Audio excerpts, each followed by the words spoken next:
So I'll start. My colleague Chloe Markian today, unfortunately, she's sick, so I'm going to do the introduction on her behalf. My name is Jana Weber. I'm in charge of events and communication here at FNF Europe, and I'd like to welcome you to our event. FNF, for those who don't know us, we're active in more than 60 countries worldwide, and one of our core topics that we really work on is human rights, and one of the main issues within human rights is the press freedom and media freedom. So we're really happy to welcome activists, supporters, stakeholders involved in this cause really at most of our events. And therefore we're especially happy to welcome our panel today. I think I'll leave Charlotte to the introduction of you guys as well, and I won't take up more space of time. Good evening, and thanks for coming today. So my name is Charlotte Wirth, which should be on the sign now. I'm a journalist as well. I'm a EU correspondent for Reporter, which is a Luxembourg publication, and I'm going to be with a great panel today. Journalists are supposed to be the watchdogs of democracy. Today, however, they're increasingly harassed, threatened, sued, discredited, jailed, and even murdered, both within the EU and outside of our borders. And while the media is going through some profound changes, that doesn't mean that press freedom and media pluralism are on the rise. So to refer to the title of this panel, the spaces in which journalists can operate and act are literally shrinking. And to discuss the mechanism behind that, I have a great panel today. So we start with the woman in the middle, which is Banu Tuna. She came all the way from Istanbul to join us today. She's an experienced journalist and president of the Istanbul branch of the Journalist Union of Turkey. Banu is also the editor of the Turkish newspaper Hürriyet. I hope I pronounce it right. Her newspaper has actually recently been taken over by a pro-government conglomerate. So I'm sure she will be able to tell us how that changed her job, which is profoundly. Then on my left, we have Oliver Money-Kyrle, who joins us from the International Press Institute, which he joined quite recently, very fresh, and he leads the Free Turkey Journalists campaign, which, as the title suggests, is about the massive jailing of journalists in Turkey. Oliver has a wide experience defending press freedom and the rights of journalists in Eastern Europe, in the Middle East, and in Turkey. And he was previously for a long time with the International Federation of Journalists. And then, last but not least, we have Tom Gibson from the Committee to Protect Journalists. Tom used to defend human rights and press freedom in the Great Lakes region, but now he's back in Brussels, where he's the CPJ's lead advocate. So he lobbies for stronger institutional responses to restrictions on press freedom, and he also tries to address impunity, or rather have the EU institutions address impunity for the most recent murders within the EU in Malta and Slovakia. And I guess without further ado, we can dive right into our discussion. So let's start with Banu, who came a long way to be with us today. You've been working as a journalist for a long time. Can you tell us a bit what are the challenges of journalists in your country today, and how has it, or your job has changed in recent times? Okay. We're talking about shrinking spaces, so I've listed a number of topics shrinking. I mean, in Turkey, number of journalists are falling down, decreasing. Number of outlets falling down, especially from the local media. Since now, 60 outlets were closed, and it's expected to be 200 by the end of the year. Quality of journalism is falling down, and number of readers and audiences are falling down. And my life. Hürriyet was taken over by a pro-government company almost 2 years ago, 1.5 years ago. And, you know, it's like morning. It has steps, starting with denial and ending with acceptance.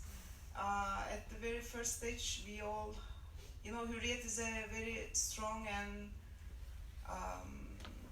nationwide and most selling and strong. It was a strong newspaper, so everybody works there for long years, and I'm working there for 23 years right now, and it was like, okay, we can't work for these guys, and we need to quit our jobs at the very first when we heard about this sale. But as I told, we are working there for more than 20 years, so we can't quit our jobs. We need our compensation money, so they need to fire us, but they didn't fire us, and it's like being captured there for the moment. And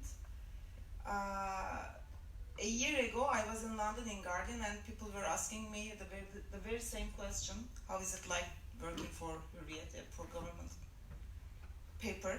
And I was telling people that it's living with a guilty conscience, because we were introduced to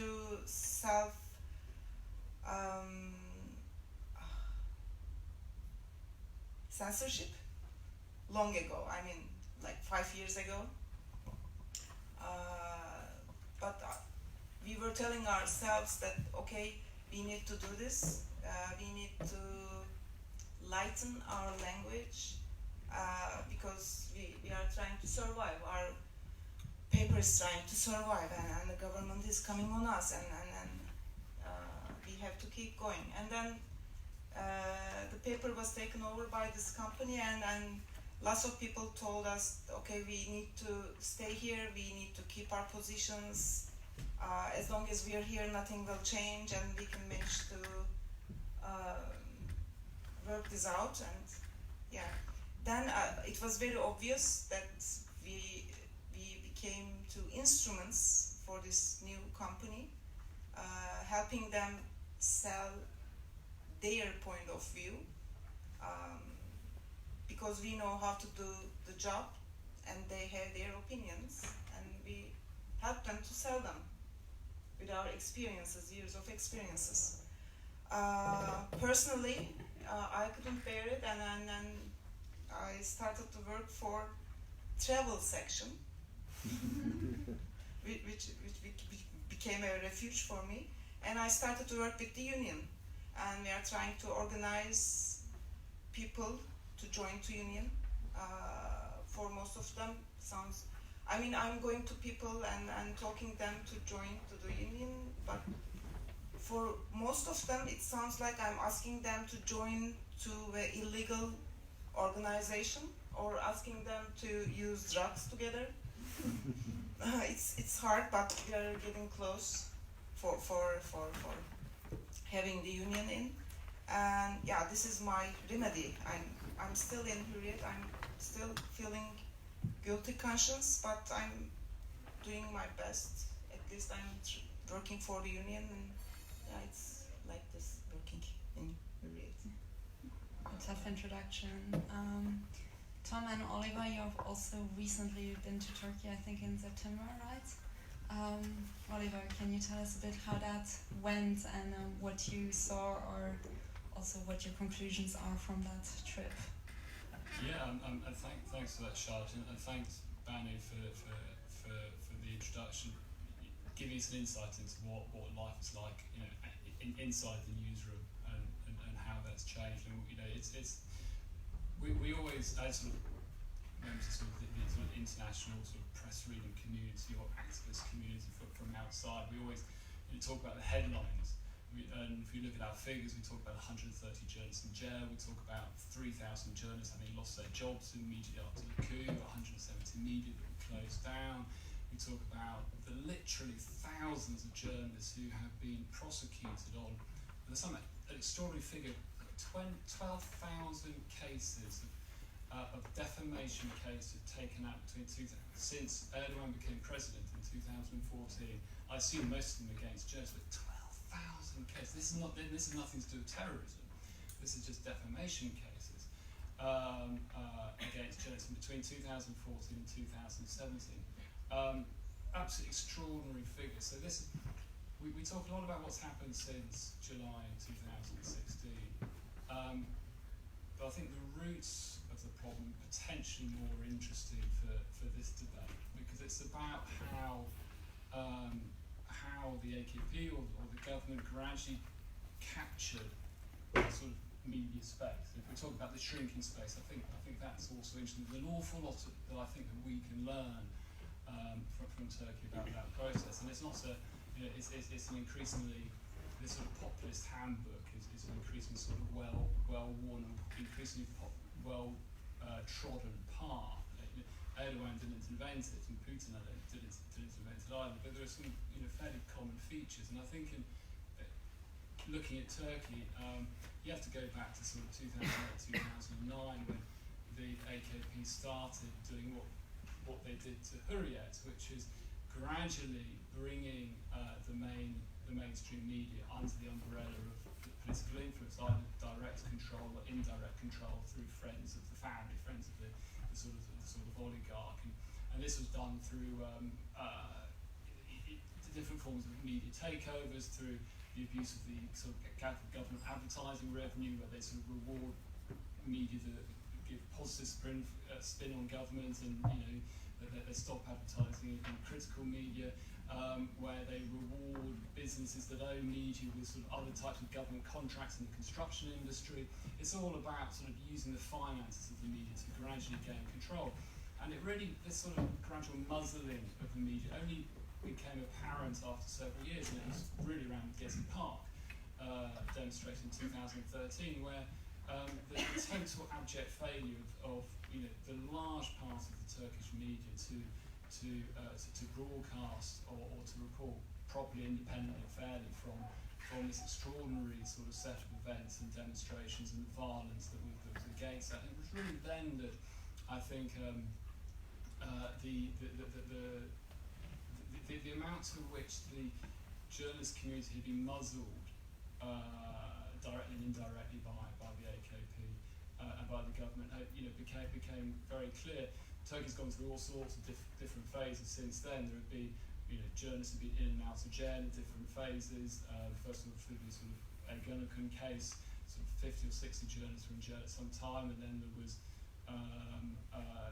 many of them sort of were released sort of in a later period. But it all sorts of the roots of the problem that we've seen take place since 2016 were sown. The seeds were sown much earlier. There's that control of it. There's the question of the populism rhetoric, the sort of the them and us, the leader, all the attention around the sort of the great leader, and how this is quite an addictive sort of narrative for the media also to follow. And I think we see this in many European countries, as we were talking about in Hungary or in Italy, or increasingly in the UK as well.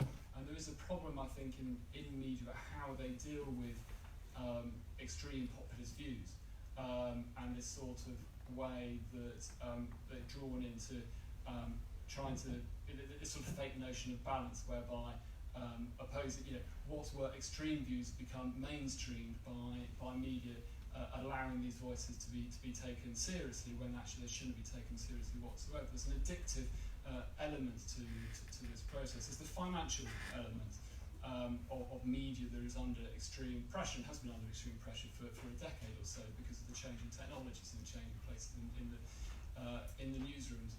And that means that obviously the type of journalism that gets good ratings, that get good sales, actually that all fits into the sort of populist rhetoric. So there are all sorts of elements that I think you've seen in Turkey that are also appearing in many other parts of Europe.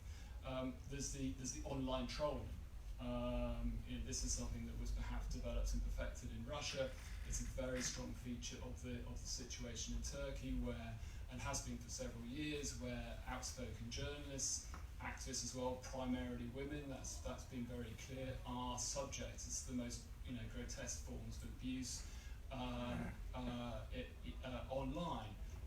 And there in Russia and Turkey, you'd have people who are sort of paid to do this sort of work, but you also see this sort of process taking part, beginning to develop in the daily sort of political discussions that are taking place online or in the newsrooms, on Twitter, throughout I think Europe, making it a much tougher place for people to have a sensible level conversation and to treat different opinions with the respect that they have, without actually sort of falling into the trap of not being able to listen and into hurling abuse.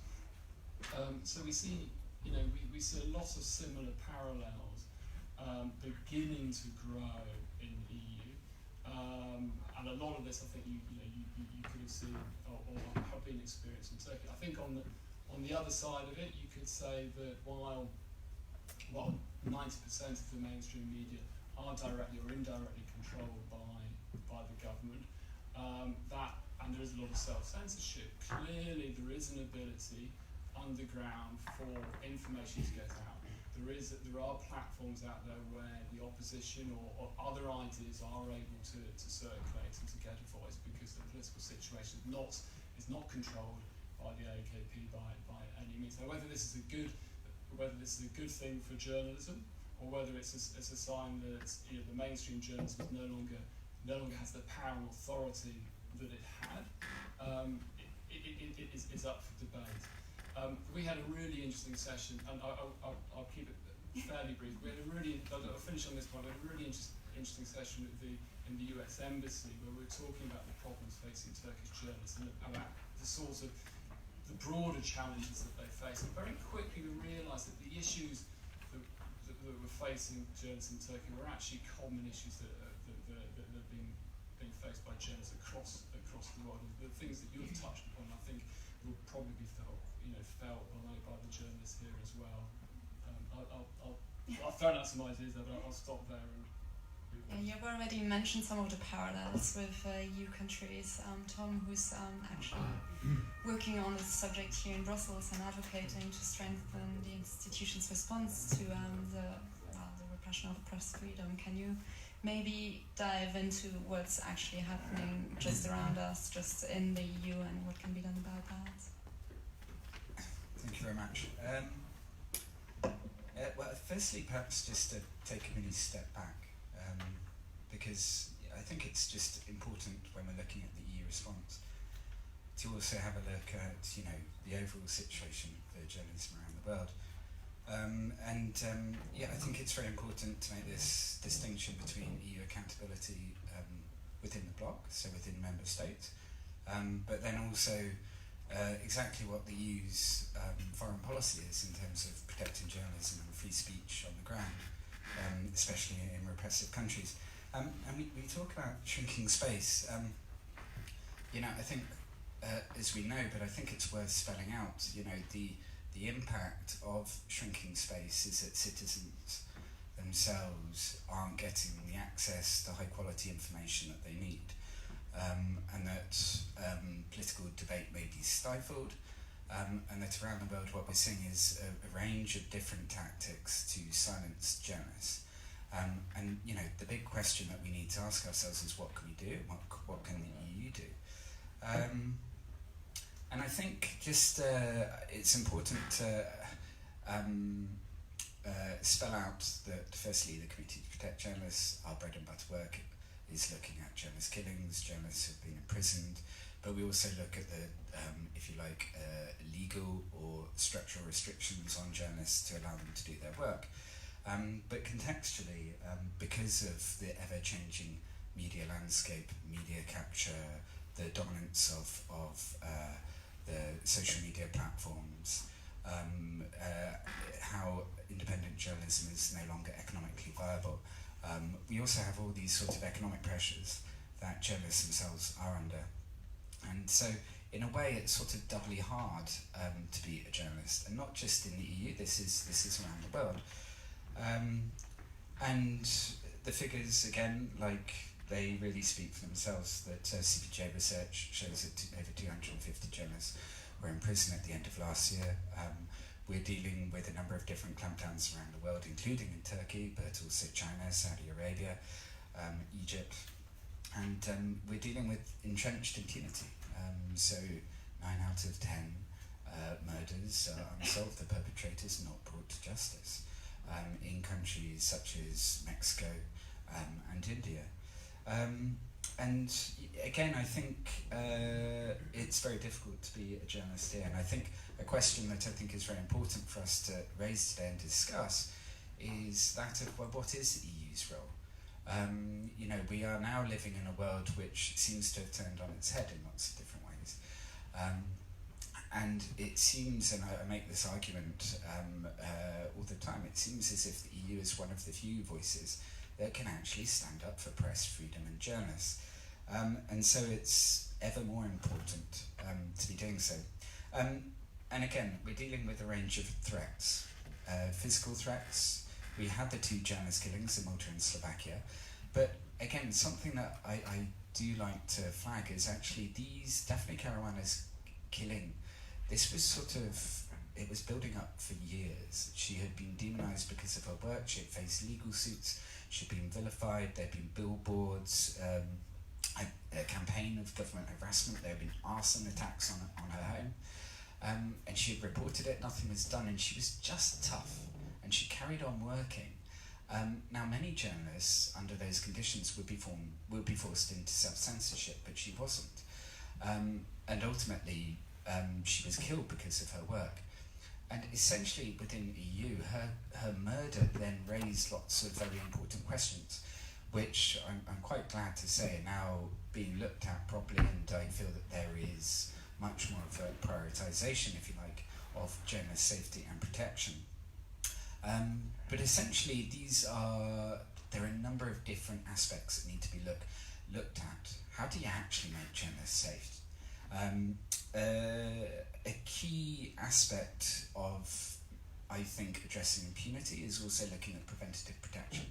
So how can you support journalists? How can you allow for them to be able to reach out to support networks, to get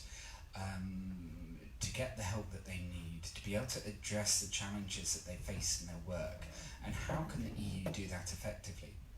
Now, there's a little known text that I have used in the past and I use in advocacy with EU delegations on the ground, called the EU Guidelines on Freedom of Expression Online and Offline, which include a number of different ways that delegations on the ground can assist journalists. And again, they're very little known, but they do form, if you like, the blueprint for best practice that EU diplomats can be putting in place around the world. Now, this is very effective in a number of different countries. We find that EU diplomats can actually reach out to journalists. They can monitor trials, they can reach out to their families, they can ask for prison visits, they can raise cases of murdered journalists and human rights dialogues, really effective type of actions. However, what we're finding within EU member states is that actually the Commission doesn't have the competency to hold states that violate press freedom properly to account. And as I said, within the institutions at the moment, I think that there's a very important discussion that is taking place, both within Parliament and the Commission. You will have seen that on Monday, the new Commissioner Vera Jourova, in charge of values and transparency, made numerous references to media pluralism, the safety of journalists. She mentioned Malta. She mentioned dealing with anti-slaps. This is very important. So we actually see that, you know, this potentially is a very important result of a lot of different voices and advocacy that's been taking place following from the 2 journalist murders. But essentially that is an irony in terms of EU policy, that EU officials can do more for journalists outside of the bloc than they can do for journalists inside of the bloc. I'm in there. I could go on, but I won't.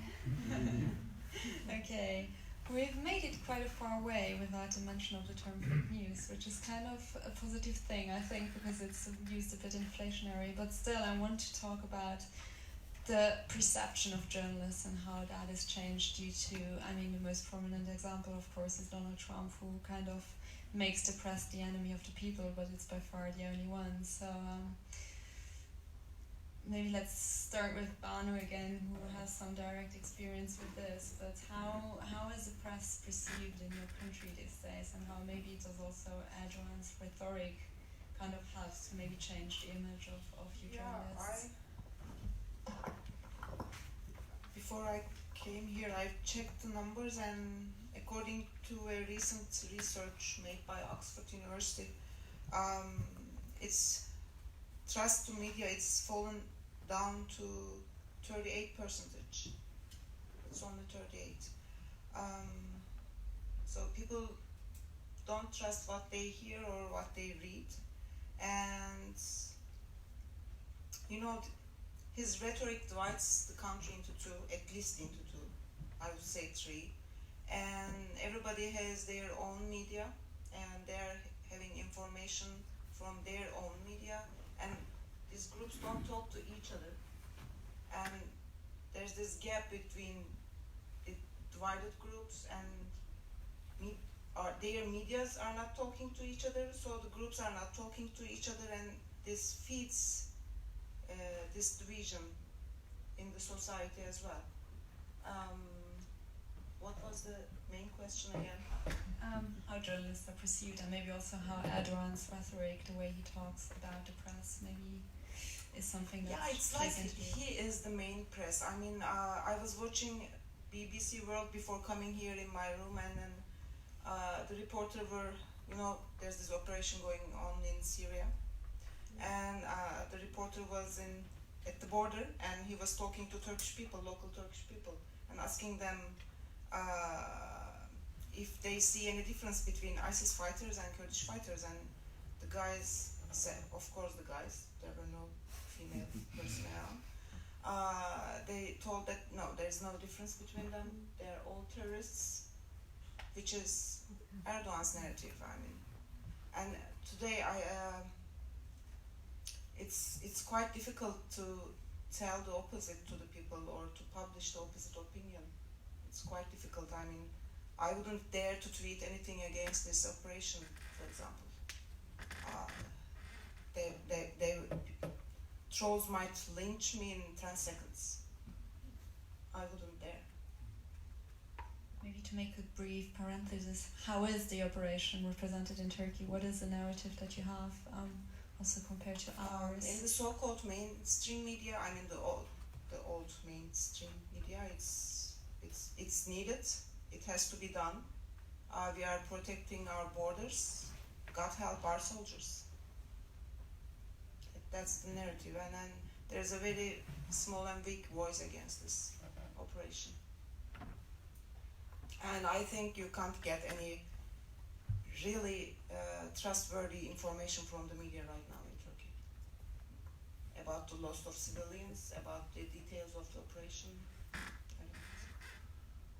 Tom, do you have to add something to this? Yes, one or two things. Right, you mentioned fake news, which means you just open up an entire Pandora's box for the discussion, which could go on for hours, which was a mistake. But coming quickly back to the immediate question about the operation there. So the invasion started yesterday, and in the last 24 hours, 78 people were arrested to be investigated for terrorism propaganda, for posting, or in one case, one journalist among those 78, formerly one journalist who works for Bergen, was arrested for posting criticisms of the invasion. In Bergen, they'd actually published an article about it. So what you have there is, and this links to fake news, and the first of all, it's delegitimizing of criticism, it's a delegitimizing of other opinions or objective opinions. And once you delegitimize journalism, it becomes a valid target for all sorts of abuse, for contempt, for violence, for prosecution. In the UK, they're referred to as fifth columnists, fifth columnists, that will do.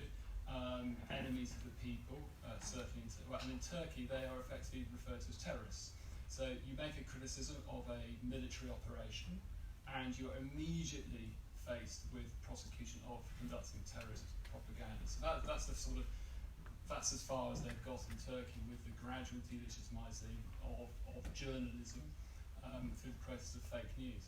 I think on the other hand, you could say that there were fundamental failures within the performance of media over the sort of previous 2 decades.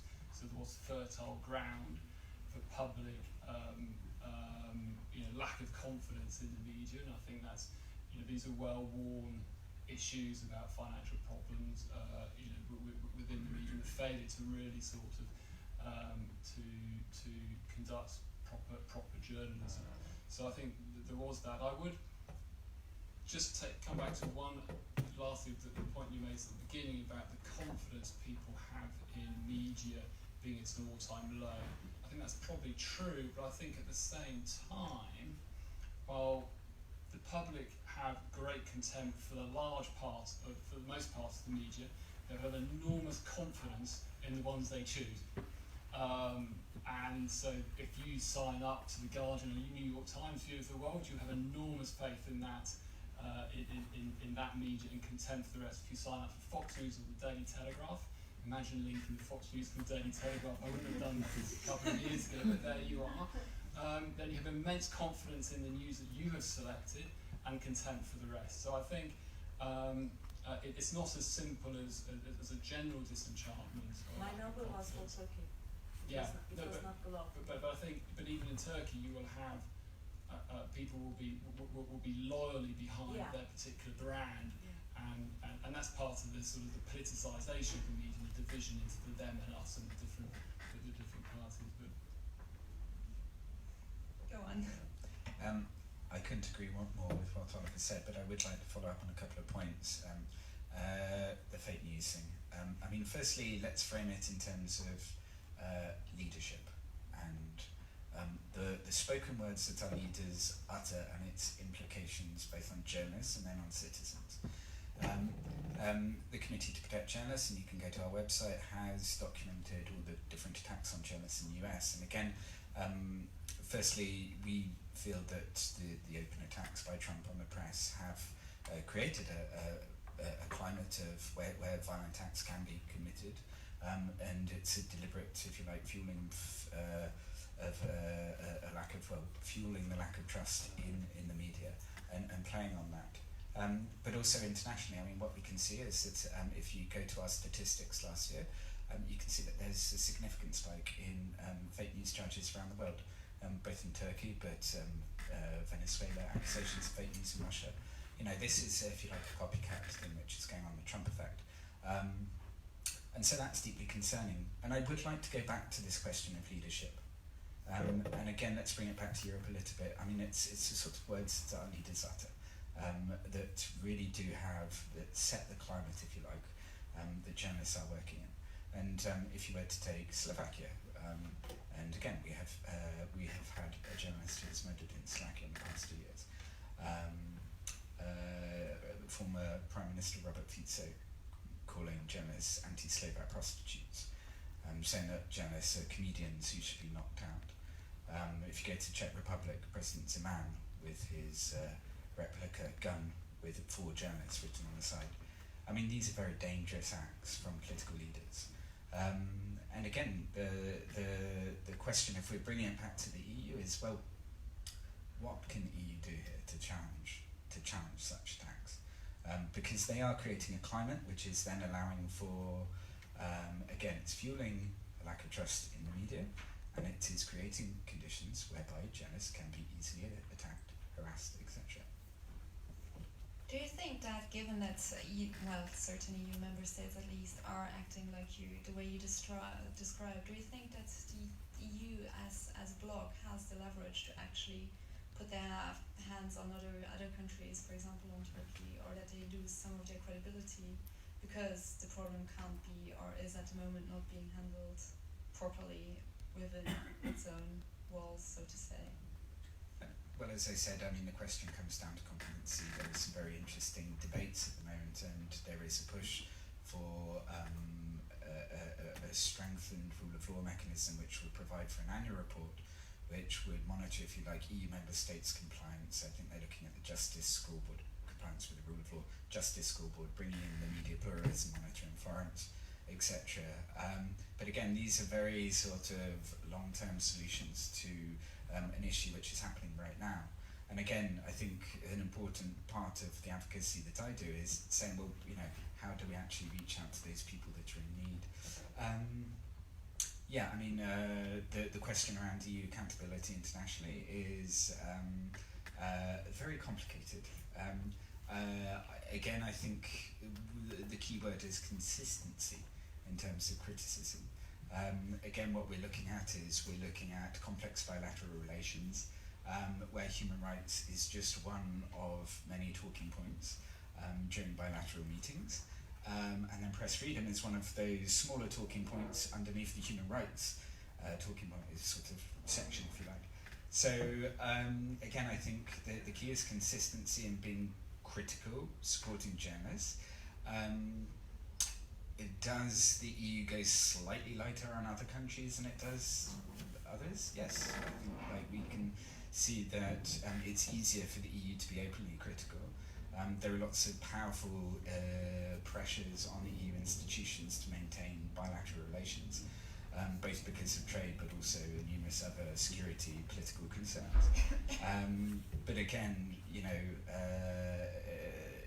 to really support the citizens of a country, you need a free press. Banu, when we had a coffee together earlier, and we talked about self-censorship, which came up here as well, and we talked about this title of your last travel article. Can you recount that? I think it's an interesting example of how constrained you actually are in your work. Okay, it's funny. You know, as I told you before, I took a refuge in travel section, and then last week we had this cover story about a mountain in the eastern part of the country. There's this statues, ancient statues, at the top of the mountain, old Greek and Persian statues, and you're not allowed to be there at midnight. You have to leave the mountain. But our photographer got an permission for it and spent the whole night there and photographed the stars and the statues and the view and so on.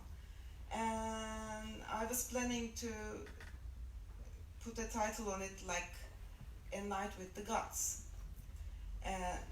You know, the statues were the statues of ancient Greek gods and Persian gods.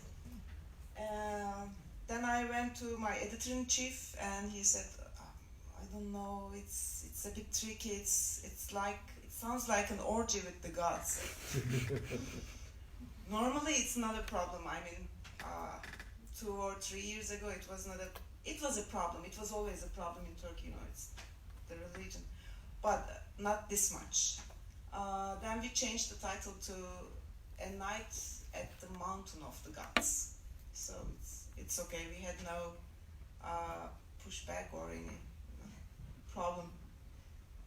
I think it's an interesting anecdote because that's something I, as a journalist, haven't been confronted with yet. Another question to Oliver, maybe.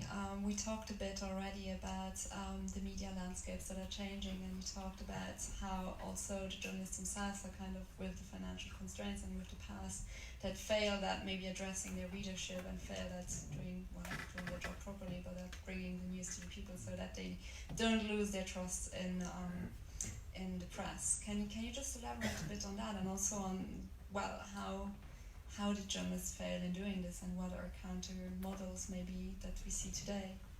I mean, look, I think this is fundamentally a financial issue. As media broadcasters, newspapers were forced to go out and chase revenue. You know, with the nature of the journalism, in order to maintain readerships, or as it went online, meant they had to have there was a loss of the sort of basic journalistic principles as they chased headlines and chased stories and sensationalism, etc., etc.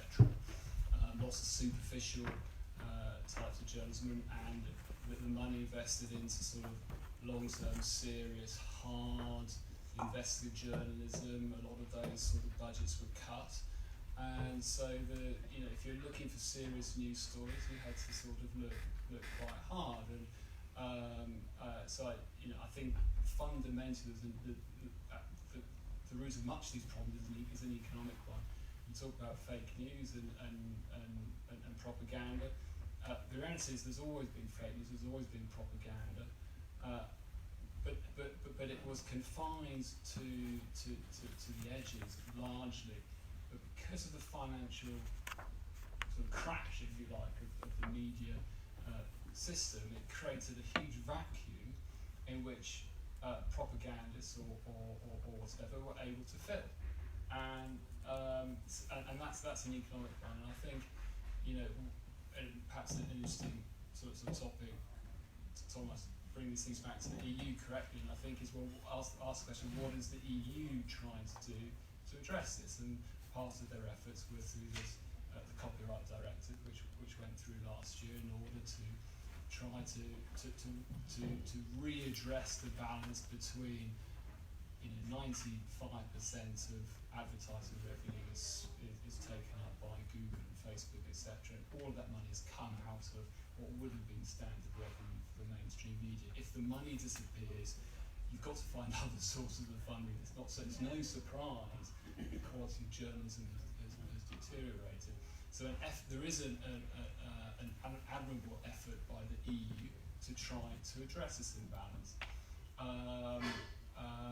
I think the efforts that the EU has made to try to deal with hate speech on the platforms as well, I won't say it's admirable, because I don't think it goes nearly far enough in when they're signing up to voluntary codes and guidelines, because when it comes to elections, those guidelines are sort of quietly forgotten about. And I think Facebook in the UK has quietly changed its regulations so that it no longer promises to try to remove untruthful content as the UK is entering into an election period. Suddenly, paid for advertising won't be subject to that criteria that what they're advertising has to be truthful. That's quietly been forgotten. So we see, that you won't read that in the Daily Telegraph, but this is what's happening. So we see that these platforms are no longer a force for good by any stretch of the imagination. They have to be dealt with. And I do think one of the problems that the EU faces is that the EU is one of the few institutions that is large enough to have the capacity to address some of these problems, and that is why they're so hated by offshore tax revenue billionaires who own and control lots of the media.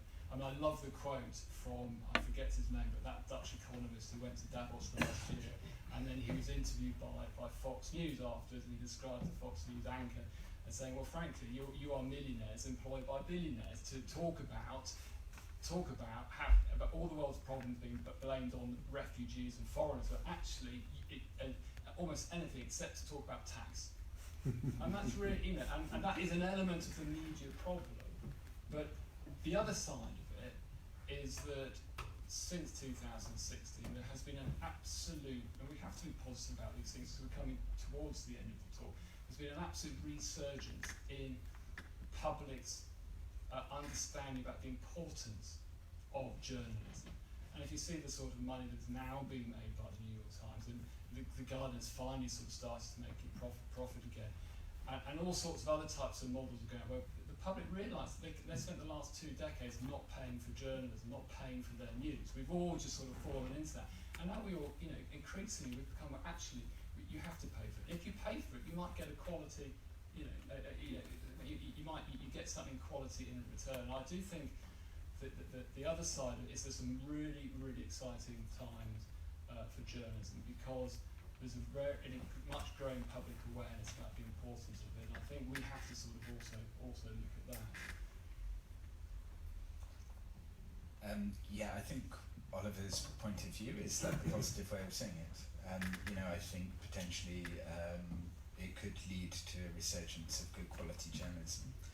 I think the fake news debate revolves around the fact that everyone's getting their information from different sources, and a lot of that is online, it's the social media platforms, and the media habits have completely changed. Again, I think watch this space in terms of like what's happening with the institutions. At the moment, especially after elections, I get the feeling that there are lots of different conversations happening all over the place, and it's trying to link them up. But again, going back to Monday's hearing with Vera Jourova and how she will also work with Vestager, the new digital commissioner. I think that it's very clear now that the economic model of the social media platforms is something which is on the radar of the EU institutions. The word, I think, regulation was mentioned. So I feel that, again, this is going to be something which will be a priority over the next 5 years for the next commission. The question is also following what has happened with the EU action plan on disinformation, code of practice, etc. It seems that it's an ongoing thing, the sort of the generalised combating of fake news. And also, look, it's very complicated, it's multi-pronged.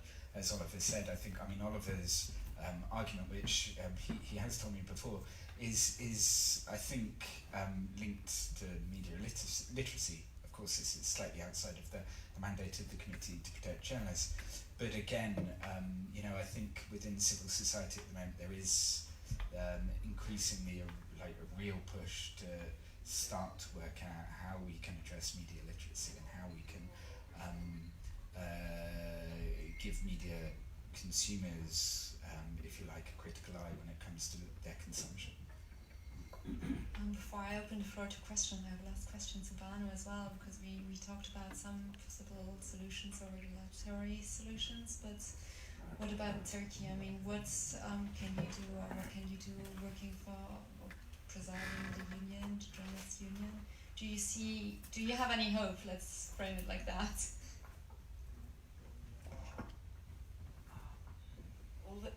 Of course, always there's hope, but I don't have the formula right now. But maybe, Turkey has this ongoing negotiations with European Union for decades, and the chapters about freedom of speech and freedom of press stays untouched.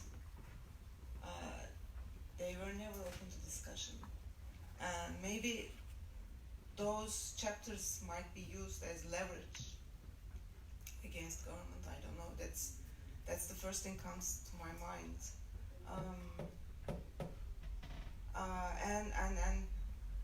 And we need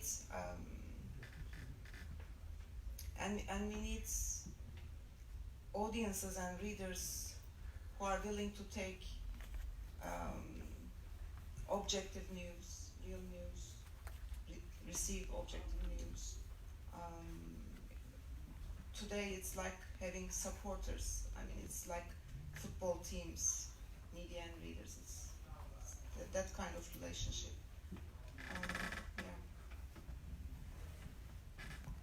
Just on Turkey, look, I think, obviously with a lot of countries there are bilateral dialogues, human rights dialogues that allow for criticism. Essentially, like the EU-Turkey impasse seems difficult to work out how it can be circumvented, considering that Parliament earlier this year called for a suspension of accession.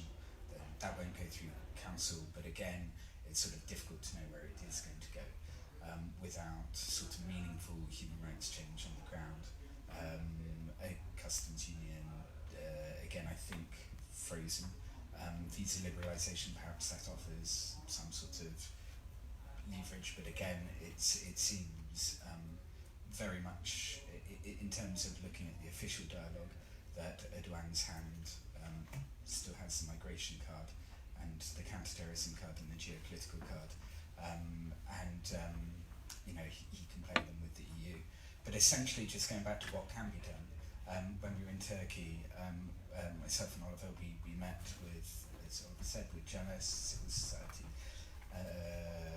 members, and I think one of the key things is just showing people who are speaking out and continue to do so, who are very courageous, that they'll have the moral support. That they're not being forgotten about, that the EU is their partner as well and will support them. And again, I think that's a very important message. We sometimes get sort of locked into this discussion around, well, what is the EU's leverage?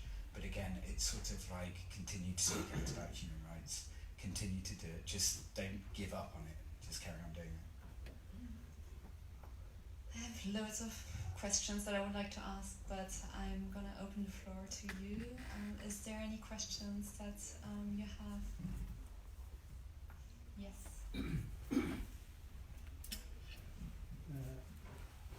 I'm a journalist from India, based in Brussels.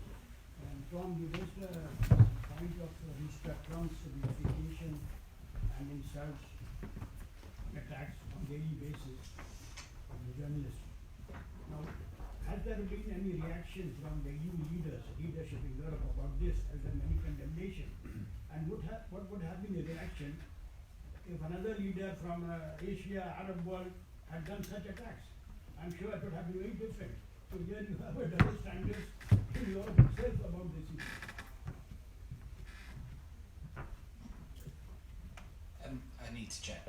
I can't recall any official statements that have been made. However, I mean, again, I think that look, there are issues of double standards, but no, as far as I know, I haven't seen any official statement. So what is your organization doing about this? What are you doing? Are you calling the leaders to condemn, or what are you doing? In terms of Donald Trump? Yeah. We have a number of different reporting projects on the ground. We do advocacy with the US authorities. We are preparing numerous security kits for journalists on the ground in the US, as well as looking at what our election strategy is in the build-up to elections. There is the press freedom tracker, which I would advise you to go and look at, which documents all of the attacks of journalists in the US. And then we're advocating on the journalists who are attacked or harassed with the US authorities, constantly reporting on it and constantly condemning it. Yes? Hi, my name is Nikolai Nielsen. I'm a journalist at the EU Observer. I had a question for Banu. When this pro-government company took over your newspaper, were you given a set of instructions on what to write or not write? Or was it more like you wrote the copy and then the editors came and changed it? Or was it something that was more like progressive over time? Yeah, everything happened gradually. I mean, for the first 3 months, it was like heaven. Because I don't know why, but it was like nobody were caring what we are doing, what we are writing. It was no response. There were no response. Then the next, we were not given any instructions, of course. We were told that everything will be the same as before. Nobody believed, of course. Today, the pages are checked before they are published, but we don't know who checks them. We need to wait for approvals, and sometimes we postpone publishing the paper waiting for those approvals, but we don't know the face, the name. Khalid Faruqi from Geo Television News and Young Group of Newspaper. We are the largest conglomerate in South Asia newspaper. But I mean, every journalist is Pakistan working in the mainstream media, doing cruising news, self-censorship. Otherwise, you have no job second day if you don't do this. 10,000 people lost job in last 1 year. This is the model which is emerging in Asia, Chinese. India is no different. Biggest democracy, lockdown for 70 days in Kashmir, all journalists lost internet, everything you are aware. But we don't see really voices being raised from each institution, including your organization, powerful enough to really criticize the government of Pakistan, government of India. This is a fascist tactics they are using to, you just cannot run newspaper if you write single criticism. Secondly, you will be shut down. What are you doing regarding this? Well, last week I did a round on advocacy on media and held meetings with the External Action Service and also Parliament. I mean, it's a very short advocacy round. And in March I also did advocacy on Pakistan as well. So I have raised with colleagues the concerns of both countries with the EU institutions. Then as an organisation, we've been on the ground. During the elections in India, we set up a number of different, if you like, security projects for journalists on the ground there. I mean, yes, and we've also been very vocal on Kashmir, and we're following the blackout, and we've been constantly raising it. Again, I think how successful has our advocacy been? Well, I think it's not really for me to say at the moment because I'm waiting for people to come back to me with what they're going to be doing. But yes, I think that both countries are important for the EU to be shown that, as I was talking about earlier on, that consistency thing. They should be critical both about the military authorities in Pakistan. They should be looking at, I think, was it the 5 journalist killings in India? They should be looking at this entrenched impunity. Again, like the question of, you were talking about media capture in both countries. Yes, it's very important that we should be looking at the conditions that journalists are working. I think there's the journalist protection law in Pakistan, which again has been on hold. You need to correct me. I haven't got any update on that. And again, it's whether or not at state level in India, so not from Delhi, but at state level, they can also start to set up state legislation that would protect journalists better. I think that there is a real movement in Chhattisgarh, sorry about the bad pronunciation. So I can also direct you to some of our colleagues and provide greater information about our work on India and Pakistan, but that's a sort of quick summary. But just in addition to that, you mentioned the delegation. The delegation of South Asia, delegation of India. These all people are representing Delhi and Islamabad, not journalists. They are, most of them, unaware what's happening in these countries. They are more interested to have better relation because they do liaison with the government and embassies. And really, this is my experience meeting them. I think we need to clarify our term around delegate. It depends. We can perhaps discuss this afterwards. Often I use delegation to describe e-delegation on the ground, which is, if you like, the body that implements EU guidelines for freedom of expression online and offline, and then obviously there are the parliamentary delegations. So again, we can talk about that after the session. Yeah, I think Mr. in the back. Yes, my name is Vanessa and I've worked for the European Union. Yes, I find that you see yourself too much as victims. Because when I look at the development, in particular in daily newspapers, in the moment where the internet came, the circulation figures of the daily newspapers went enormously down. It's 5% per year. And I think you should ask yourself, why is it like this?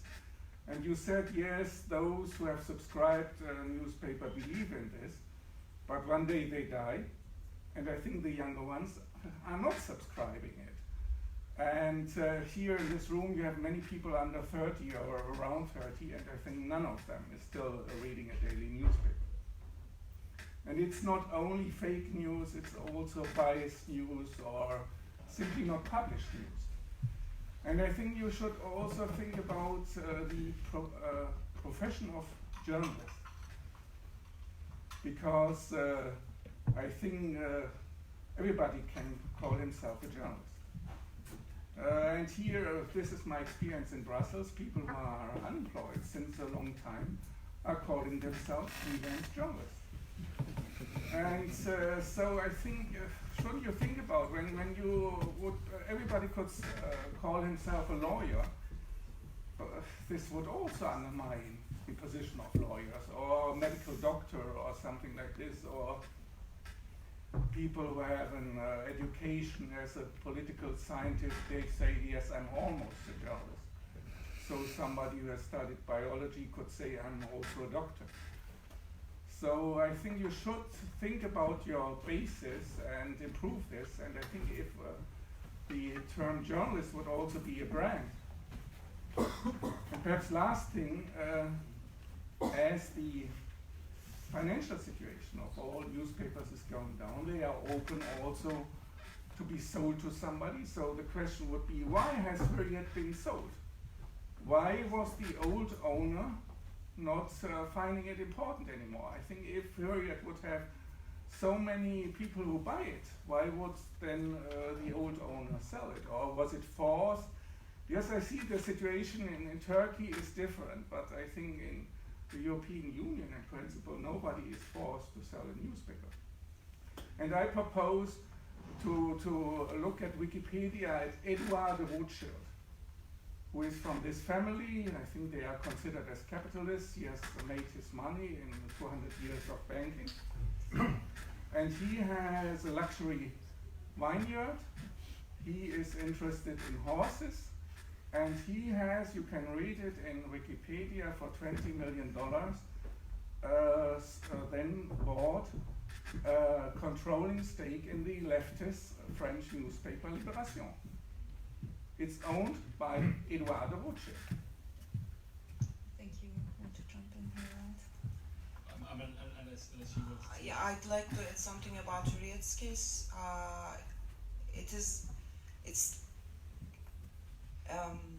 Doğan family, let's say, Aydın Doğan didn't sell it just because it was not selling anymore, or just because he was bored, just because he was after something else. He was forced to sell the paper and the newspaper and the whole company, media company. He was forced by the government. He was about to go to prison due to tax crime. So it was not a choice. On the other hand, when I'm talking about news outlets and papers, generally I mean outlets. I don't mean the material itself. So if the trust is falling down, it's not about the paper, it's not about the material itself, it's about the word coming out. I mean, when I say media, I don't mean papers. Yeah, I mean, I was quite sympathetic to your question at first, that we're looking too much or seeing ourselves too much as victims. I lost some sympathy when you challenged, asked the question why the Hurriyet was sold and made the sweeping statement that this would never happen in the EU. I mean, perhaps Tom will come with some examples of where that does take place in the EU. But coming back to the first point, I think it's very valid. I think. I mean, look, journalism has faced the most extraordinary transition. Okay, the massive drop in revenue is not the fault of journalists. It's not the fault of editors. There is possibly quite a lot of fault in management, who failed to invest in journalism and decided to take the easy options and to invest in entertainment instead of journalism, and all the sorts of consequences that followed that because of public loss of confidence in the matters in the material that they're buying, probably hastened that transition. But the transition is effectively a technological transition and an economic transition. And we have not yet found the solution by which you can get public to pay for quality journalism. I think we are beginning to see it, but a lot of that is to do with the public actually recognising that you have to pay for it. In terms of, again, I think you're right that journalists should not see themselves as victims. One of the strengths I take from the work that I've done in Turkey is also working with the TGS, which Banu is a member of, and how, despite the extraordinary situation in which journalists in Turkey find themselves, the TGS has always been an incredibly positive environment. You go into meetings with them and you come out with ideas. You never talk about the problems, you talk about solutions. and it's done an extraordinary thing over the last sort of 5 years about engaging, exciting journalists about what still can be done, and what they can do with their profession, how they can actually make an impact and still have a voice and still be able to sort of get published and do some of the things that the reasons why they went into journalism. So I do think that you have to have a change of attitude, and I also do think, as the point I made earlier,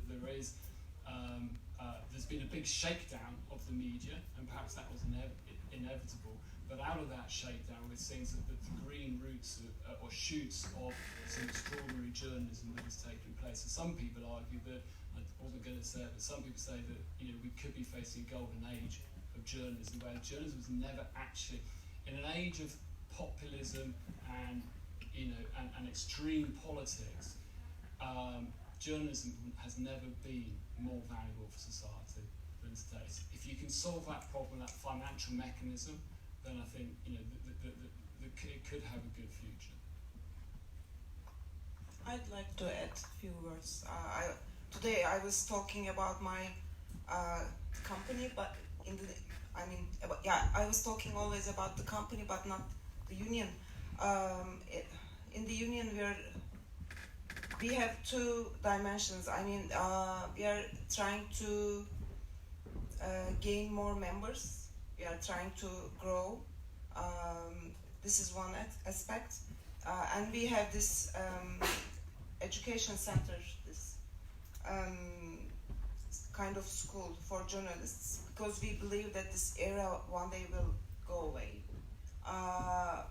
But the society will evolve during that time, and the technology will evolve. And yes, today we can't do our job properly, but when it's gone, we want people to be equipped with the right tools. The journalists will be equipped with the right tools, so we are working for it.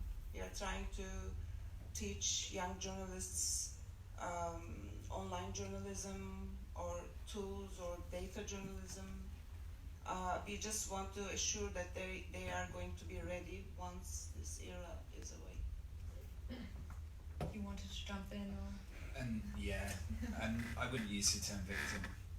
I just wouldn't use it. I'd use best practice, and it just going back to EU accountability. I think it is. I think we can be as critical as we want about whether or not officials, both EU officials, but government leaders are accountable. And I think that's the space. But let's frame it in terms of, as Oliver said, like more sort of positive language. And I think that is very important. In terms of, I won't repeat what my co-panelists have said, but I think that there is a very important debate around sustainable models for journalism. And essentially with media capture, for example, in Hungary, where we can see that critical media outlets have been brought up, the Central European Press and Media Foundation now. This is, essentially a landscape which is not diverse. And again, I think, like in Brussels now, there are lots of very important discussions around this. And, there is both on the one side a question around protection, but on the other side there is a question around funding. And I think that, we have to address this, we have to really look at exactly what models are going to work, and that is, again, go back to accountability, that is something that we need to push our officials on. I think this is also a great outlook to actually close the panel. Time is running out, but there is a nice reception that's going to start now, so I guess our panelists are also available if you have some other questions, and then you can just discuss over a glass of wine or champagne or whatever. So thanks for coming, and a big thank you for the three of you to join us tonight.